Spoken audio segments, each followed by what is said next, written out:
7 azab menghina Al-Quran. Tergolong orang-orang munafikin.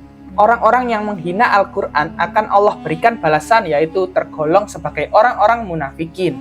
Orang-orang munafikin adalah mereka yang menutup kebenaran, bukan mempelajari atau mendalaminya, namun menghina. Seperti kaum Yahudi dan Nasrani.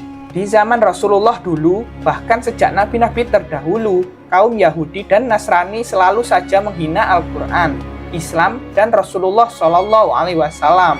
Mereka sering kali mengolok-ngolok Nabi dan tidak pernah berhenti sebelum Rasulullah mengikuti mereka. Tidak mendapatkan hidayah Allah.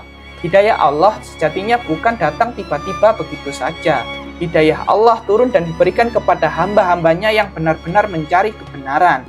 Sungguh-sungguh terhadap apa yang menjadi kebenaran, bukan sekedar menunggu tanpa sebuah proses.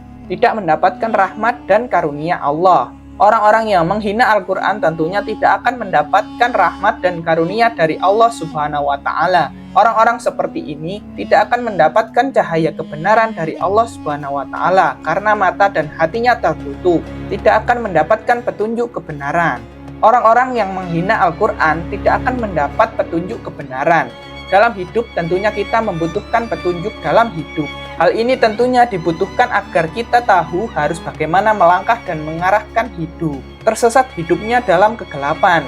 Orang-orang yang menghina Al-Quran dalam hidupnya akan benar-benar tersesat sebagaimana seorang yang buta dan tidak tahu arah. Mungkin ia akan bahagia di dunia, menikmati kehidupannya di dunia, tetapi di akhirat tidak akan selamat, mendapat penghinaan dari Allah. Azab menghina Al-Quran seburuk-buruknya azab dari Allah. Bagi mereka yang menghina Al-Quran akan mendapatkan penghinaan dari Allah Subhanahu wa Ta'ala. Penghinaan dari Allah lebih kejam dan buruk ketimbang penghinaan dari sekedar manusia. Tentu itu adalah azab yang pedih. Wallahu a'lam bishawab.